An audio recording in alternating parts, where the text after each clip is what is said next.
Hello everyone, मैं अवधेश गुप्ता। आज देखेंगे जो हमने सी टेट की प्रीवियस पेपर की सीरीज स्टार्ट कर रखी है, इसी का हम कर रहे हैं 9 दिसंबर 2018 वाला पेपर। और ये सेकंड पेपर है सोशल साइंस वाला। ठीक है, ये क्या है, सेकंड पेपर का ये पार्ट है सोशल साइंस वाला, इसी को हम आगे बढ़ा रहे हैं। और इसके हमने 2-3 पार्ट पहले कंप्लीट कर लिए हैं, आज ये 4th पार्ट है। आइए देखते हैं। 75, कानपुर के किस शासक ने खुद को पेशवा कहा? तो ये वाला हमने पहले डिस्कस कर लिया था पहली वाली वीडियो में। नेक्स्ट देखते हैं, इसका आंसर है नाना साहेब। 76, कारखाने के विषय में पढ़ने के लिए सबसे उपयोगी विधि होगी। कारखाने के विषय में हमें जानकारी इकट्ठी करनी है, उसके लिए सबसे उपयोगी विधि होगी। ठीक है, कारखाने के बारे में सबसे उपयोगी विधि कौन सी होगी वो जानेंगे। पहला है किसी विशेषज्ञ को नियंत्रित करना। नियंत्रित नहीं होगा, ये आमंत्रित हो गया। ठीक है, गलत टाइप हो गया है। क्या होगा? आमंत्रित करना, मतलब जो कारखाने के विशेषज्ञ होते हैं उनको क्या आमंत्रित करना, अपने यहाँ बुलाना, ताकि बच्चे उसको उनके अनुभवों को साझा कर सके। दूसरा है किसी औद्योगिक कारखाने की यात्रा आयोजित करना। तीसरा है एक डॉक्यूमेंट्री फिल्म दिखाना। चौथा है एक कहानी सुनाना। तो सबसे अच्छे तरीके से बच्चा कैसे सीखता है? करके सीखना। ठीक है, कैसे? अपने अनुभव से स्वयं सीखता है। किसी चीज को करके, या जिस भी चीज में ज्यादा से ज्यादा इंद्रियों का प्रयोग होगा उसको बच्चा ज्यादा देर तक ध्यान रखेगा। ठीक है, और वो हमेशा के लिए स्टे रहेंगे बच्चे के दिमाग में। तो इसका आंसर हो गया दूसरा। और ये सबसे अच्छा ऑप्शन होता है बच्चों को पढ़ाने का, कि क्या है, जो चीज के बारे में आप पढ़ा रहे हो उसको आप दिखा दो, तो बच्चा क्या है, हमेशा के लिए उसको सीख लेगा। तो हम क्या करेंगे, उद्योग के बारे में पढ़ाना ना, कारखाने के बारे में, तो क्या करेंगे, बच्चों को यात्रा के लिए ले जाएंगे, वहां पर कारखाने को दिखाएंगे। ठीक है, इस तरह से होता है। 77, एडुसेट से क्या अभिप्राय है? पहला है सौर मंडल में खोजा गया एक नया ग्रह। दूसरा है एक क्षुद्र ग्रह जो मंगल और बृहस्पति की कक्षा के बीच पाया जाता है। तीसरा है एक मानव निर्मित भारतीय उपग्रह। चौथा है रॉकेट जिसका उपयोग मानव निर्मित उपग्रहों को सूर्य की कक्षा में स्थापित करने के लिए किया जाता है। तो 77 का हो गया तीसरा, एक मानव निर्मित भारतीय उपग्रह। क्या हो जाएगा इसका आंसर? एक मानव निर्मित भारतीय उपग्रह, एडुसेट का मतलब। नेक्स्ट देखते हैं 78, पंचवाणी और बीजक। देखो ये 6th क्लास एनसीईआरटी से आया है। आपको ऐसा लगेगा जैसे हिंदी से पूछ लिया है, ये क्वेश्चन हिंदी से नहीं है, ये क्या 6th क्लास एनसीईआरटी में दिया हुआ है ना। शायद ये लास्ट वाला चैप्टर है या सेकंड लास्ट चैप्टर है। पंचवाणी और बीजक में निम्नलिखित में से किस महान हस्ती ने छंद और विचारों को संरक्षित किया है? पहला है कबीर, दूसरा है गुरु नानक, तीसरा है रविदास, चौथा है मीराबाई। तो 78 का जो सही आंसर है वो है पहला, कबीर। नेक्स्ट देखते हैं 79, एलोरा की गुफा का भित्ति चित्र जिसमें विष्णु को नरसिंह अर्थात पुरुष सिंह के रूप में दिखाया गया है, किस काल की कृति है? पहला है राष्ट्रकूट, दूसरा है चालुक्य काल, तीसरा है गुप्त काल और चौथा है गुर्जर प्रतिहार काल। तो इसका जो सही आंसर है वो है पहला, राष्ट्रकूट काल। देखो जो एलोरा गुफाओं का जो निर्माण करवाया था वो राष्ट्रकूटों ने ही करवाया था। किसने करवाया था? राष्ट्रकूटों ने ही करवाया था एलोरा गुफा का निर्माण। और जब इन्होंने करवाया था तो इन्होंने ही अपनी चीजें ज्यादा डाली होंगी। क्वेश्चन नंबर 80, निम्नलिखित में से कौन सा संगठन उपनिषद में आस्था रखता है? पहला है रामकृष्ण मिशन, दूसरा है सत्यशोधक समाज। देखो सत्यशोधक समाज को किसने? ज्योतिबा फूले ने स्थापित किया था। तीसरा है गुप्त काल, चौथा है गुर्जर प्रतिहार काल। तो उपनिषद में आस्था रखता है, सत्यशोधक समाज तो नहीं रखता है। ठीक है, क्योंकि ये क्या है, कट्टर आलोचक थे जो सत्यशोधक समाज वाले थे, इनके रामायण और महाभारत के। ठीक है, तो क्वेश्चन नंबर 80 का है, क्वेश्चन नंबर 80 का जो आंसर हो जाएगा वो इसमें गलत टाइप हो गया है, वो होगा ब्रह्म समाज। क्या होगा? ब्रह्म समाज इसका सही आंसर। ये इसको कट कर लीजिए, इसकी जगह क्या आएगा, इसकी जगह आएगा ब्रह्म समाज। ठीक है, आइए नेक्स्ट देखते हैं 81। वात दिग्दर्शी का प्रयोग क्या मापने के लिए किया जाता है? पहला है वायु दाब, दूसरा है वायु राशि, तीसरा है वायु तापमान, चौथा है वायु वेग। तो 81 का जो सही आंसर है वो हो जाएगा दूसरा। और देखिए 7th क्लास एनसीईआरटी से पूछा गया है क्वेश्चन। ठीक है, 7th क्लास एनसीईआरटी का जो वायु वाला चैप्टर है ना, उससे पूछा गया है। यूट्यूब पे बहुत सारे टीचर ऐसा बोलते हैं कि जो अब सीटेट का पेपर है वो बहुत हाई लेवल का आ रहा है या बहुत अलग चीजें पूछी जा रही हैं, आप 10th तक एनसीईआरटी कंप्लीट करो और भी पढ़ो, तो उसके लिए बहुत ज्यादा पढ़ने की जरूरत नहीं है। आपको कितना पढ़ने की जरूरत है, केवल 6 to 8 एनसीईआरटी, ज्योग्राफी पढ़ लीजिए, हिस्ट्री पढ़ लीजिए और पॉलिटी साइंस पढ़ लीजिए। ये तीनों अगर आप कंप्लीट कर लेंगे तो आपका सीटेट क्लियर हो जाएगा। ठीक है, केवल 6 to 8 पढ़ना है आपको। और मैंने जितने भी पेपर सॉल्व कराए हैं उसमें से एक एक लाइन तक उसमें से पूछी जाती है, यानी कि ये जो ऑप्शन होते हैं ना 4, ये भी एनसीईआरटी में से ही रखे गए हैं।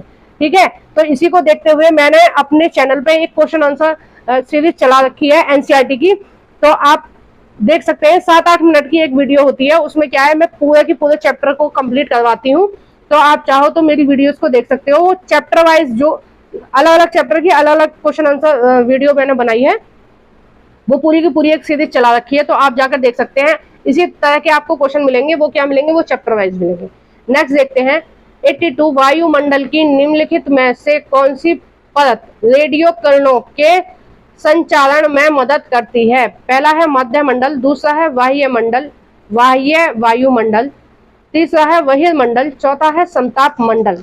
तो देखिए जिसमें रेडियो किरणें पाई जाती हैं या रेडियो किरणों का जो संचार करने में मदद करता है, हमारे जो टीवी फोन इनका जो नेटवर्क फैला हुआ है ये इनकी वजह से फैला हुआ है, रेडियो किरणों की वजह से। और ये पाई जाती हैं बाह्य मंडल में। ये किसमें पाई जाती हैं? बाह्य मंडल में। सेकंड वाला इसका सही है। नेक्स्ट देखते हैं 83। पृथ्वी की विभिन्न परतों को क्रम में आंतरिक से बाह्य परत तक पहचानिए। तो देखिए आंतरिक से बाह्य परत तक पहचानना है, ये एक चित्र दिया गया है और ये भी एनसीईआरटी से लिया गया है। इसके अकॉर्डिंग क्या है आपको लगाना है। तो 83 का जो आंसर है मैं आपको ऐसे बता देती हूँ, फिर इसको लगाएंगे भी हम। ये हो जाएगा तीसरा। ठीक है, सबसे पहले आएगा आंतरिक कोण, देखो ये आंतरिक कोण जो है ये है। फिर आएगा बाह्य कोण, ये वाला पीला वाला क्या है, बाह्य कोण। फिर आएगा मेंटल, मेंटल क्या है, पिघली हुई अवस्था में। मेंटल की भी 2 भाग है, ऊपर वाला भाग जो है वो पिघली अवस्था में, नीचे वाला ठोस अवस्था में है। और सबसे ऊपर वाला है परपट्टी। कौन सा है? परपट्टी। तो इसको आप फिल कर लेना। ठीक है, मैं करूंगी तो फिर टाइम लगेगा, वीडियो लंबी हो जाएगी। नेक्स्ट देखते हैं 84। दिए गए आरेख में सूर्य, पृथ्वी और चंद्रमा की स्थिति को ध्यान से देखिए और बताइए कि यह क्या दर्शा रहा है। देखिए ये भी 7th क्लास एनसीईआरटी से आया है, जो इससे पहले वाला क्वेश्चन था वो भी 7th क्लास एनसीईआरटी से आया है। और 7th क्लास की जो ज्योग्राफी एनसीईआरटी है, आप किसी भी कंपटीशन एग्जाम की तैयारी कर रहे हैं आप उसको रट लीजिए, 2-3 क्वेश्चन जरूर मिल जाएंगे आपको उसमें से। ठीक है, ये बहुत ज्यादा इंपॉर्टेंट है, मैंने भी देखा है कि ज्यादातर क्वेश्चन जो है पूछे जाते हैं। तो देखिए ये जो चैप्टर, ये जो सूर्य, पृथ्वी और चंद्रमा की स्थिति है, ये जो इस तरह की है समकोण वाली है, ये होता है लघु ज्वार। ठीक है, और जो बृहद ज्वार होता है वो उसमें क्या है, ये तीनों एक ही रेखा में होते हैं। ठीक है, ऐसे होते हैं ये तीनों एक ही रेखा में। जब एक ही रेखा में होंगे तो क्या होगा? बृहद ज्वार। और जब ये 90 डिग्री पे होंगे तो क्या होगा? 90 डिग्री पे होंगे तो ये होगा लघु ज्वार। ठीक है, तो 74 का जो आंसर हो जाएगा ये हो जाएगा तीसरा, लघु ज्वार भाटा। आइए नेक्स्ट देखते हैं 85। जब नदी मैदान में प्रवेश करती है तो यह मुड़ जाती है और बड़े मोड़ बनाकर बहती है, तो इसे क्या कहते हैं? पहला है बाढ़ का मैदान, दूसरा है विसर्ग, तीसरा है चापा झील, चौथा है तटबंध। तो इसका जो सही आंसर है विसर्ग। देखिए क्या पूछा है, जब नदी मैदान में प्रवेश करती है, पहाड़ों से आ रही है और क्या है, मैदान में प्रवेश कर रही है। ठीक है, हमारी आप गंगा नदी से समझ लीजिए, जो गंगा नदी है वो हरिद्वार के बाद मैदान में प्रवेश करती है। ठीक है, हरिद्वार के बाद कहाँ, मैदान में प्रवेश करती है, यानी कि जो समतल जमीन में प्रवेश करती है। ऊपर कहाँ से आ रही है, पहाड़ों से मैदानी भाग यानी कि जो समतल है उसमें प्रवेश करती है। तो जब ये बिहार की तरफ जाती है तो क्या है, ये एक तरह से इसका जो वेग है वो कम हो जाता है, नदी का वेग क्या है, कम हो जाता है। तो ये क्या है, ऐसी विसर्ग बनाती हुई चलती है। ठीक है, जब धीरे धीरे चलती है तो कभी ऐसे मुड़ जाएगी, कभी ऐसे मुड़ जाएगी, कभी ऐसे मुड़ जाएगी, कभी ऐसे। तो ये क्या है, अपनी वृद्धावस्था में विसर्ग बनाती है नदियां। ठीक है, विसर्ग बना के चलती है क्योंकि इनका क्या है, वेग कम हो जाता है। तो ये धीरे धीरे ऐसे ऐसे चलती है घूमती हुई। 86 अधिकांश दुर्गम क्षेत्र में और आपदाओं के समय लोगों को बचाने और भोजन, जल, कपड़े एवं दवाओं को वितरित करने के लिए यातायात का कौन सा साधन उपयोगी है।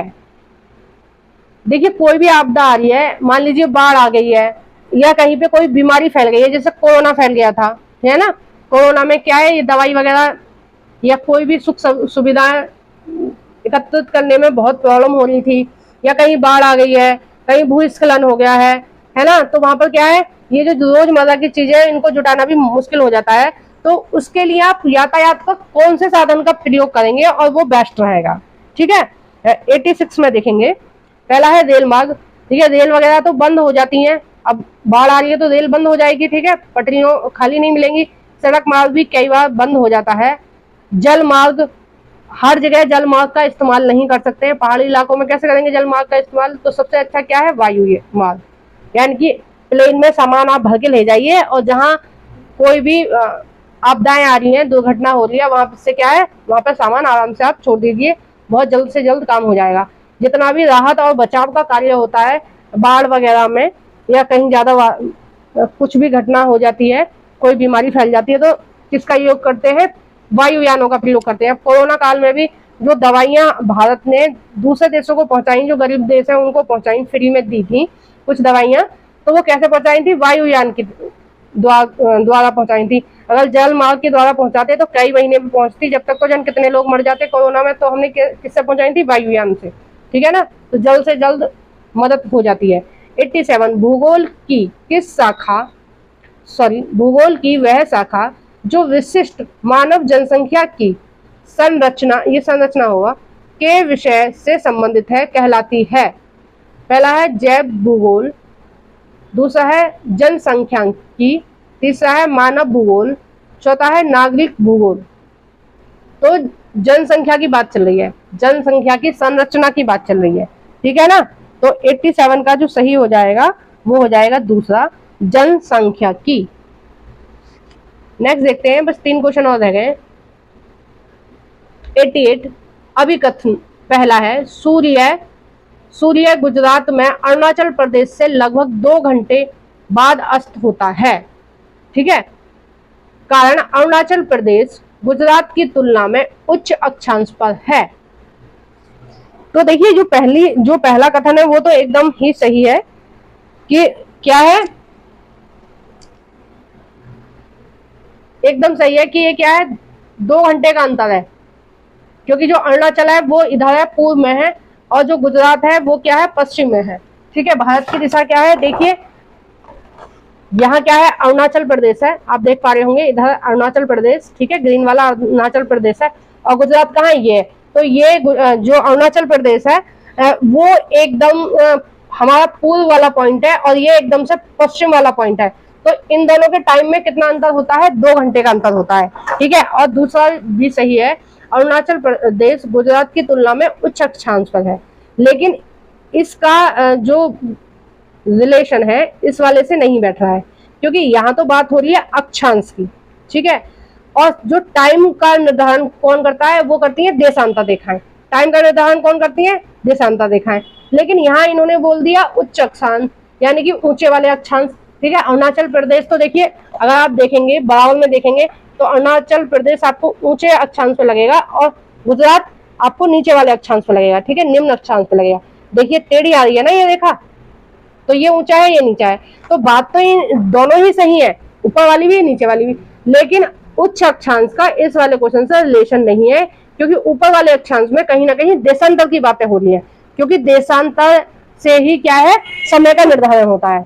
और नीचे वाले में जो कारण है उसमें दे रखा है उच्च अक्षांश। तो पहला और ए और आर दोनों सही है, परंतु आर ए की व्याख्या नहीं करता है, तो इसका जो हो जाएगा वो पहला सही हो जाएगा। नेक्स्ट देखते हैं, निम्नलिखित में से कौन सा ऊर्जा का गैर परंपरागत स्रोत है। गैर परंपरागत स्रोत है, देखिए जो गैर परंपरागत स्रोत होते हैं वो होते हैं नवीकरणीय। जो क्या है मतलब उनको हम यूज कर लेंगे तो क्या है, वो दोबारा हमें मिल जाएंगे, है ना। बहुत सारे ऐसे होते हैं। और परंपरागत कौन से होते हैं, जो होते हैं अनवीकरणीय, यानी कि अगर आपने एक बार उनको इस्तेमाल कर दिया तो वो खत्म हो जाएंगे, है ना। तो पहला है प्राकृतिक गैस। देखो प्राकृतिक गैस का अगर आप प्रयोग कर लेंगे तो वो खत्म ही हो जाएगी। दूसरा है तीसरा देखते हैं कोयला। कोयला एक बार जल के नष्ट हो जाएगा, खत्म, आप उसको दोबारा से प्रयोग नहीं कर सकते। तीसरा है ईंधन। और जो दूसरा है वो हो गया सौर ऊर्जा। सौर ऊर्जा जो है वो एक नवीकरणीय संसाधन है, यानी कि आप कितना भी प्रयोग कर लो वो खत्म नहीं होगी, यानी कि वो गैर परंपरागत है। ठीक है, वो कौन सा है, गैर परंपरागत है सौर ऊर्जा, क्योंकि आप कितना भी प्रयोग करो वो खत्म नहीं होगी। सौर ऊर्जा, पवन ऊर्जा, जल ऊर्जा, ठीक है, भूगर्भ ऊर्जा, ये सब क्या है, ये कभी ना खत्म होने वाली ऊर्जा है। अब लास्ट क्वेश्चन देखते हैं, क्वेश्चन नंबर 90। विशेष रूप से निर्मित टैंकों और तालाबों में मछली का प्रजनन कहलाता है। एक तरह से क्वेश्चन पूछ रहा है कि मछलियों के जो प्रजनन होता है उसको हम क्या कहते हैं, या इनकी ज्यादा से ज्यादा मछलियों को पैदा करना, उसको क्या बोलते हैं। देखो ये 8th क्लास एनसीईआरटी से लिया गया है। अभी मैं आपको क्या है एनसीईआरटी ही पढ़ा रही हूँ, ये नेक्स्ट चैप्टर है, ठीक है, ये चैप्टर तीसरा है न्यू एनसीईआरटी सिलेबस के अकॉर्डिंग। तो इसका आंसर हो जाएगा तीसरा, पीसी कल्चर। पीसी कल्चर क्या होता है, ज्यादा से ज्यादा मछलियों का उत्पादन। तो इसी तरह की और वीडियोस के लिए सब्सक्राइब करें मेरा channel NCERT Mamtesh Gupta. Please मेरी वीडियो को लाइक भी करो, जो भी फ्रेंड आपके सीटेट की तैयारी कर रहे हैं उनके साथ शेयर करो, और मेरी वीडियो आपको कैसी लगती है प्लीज कमेंट बॉक्स में जरूर बताएं। Thank you for watching everyone.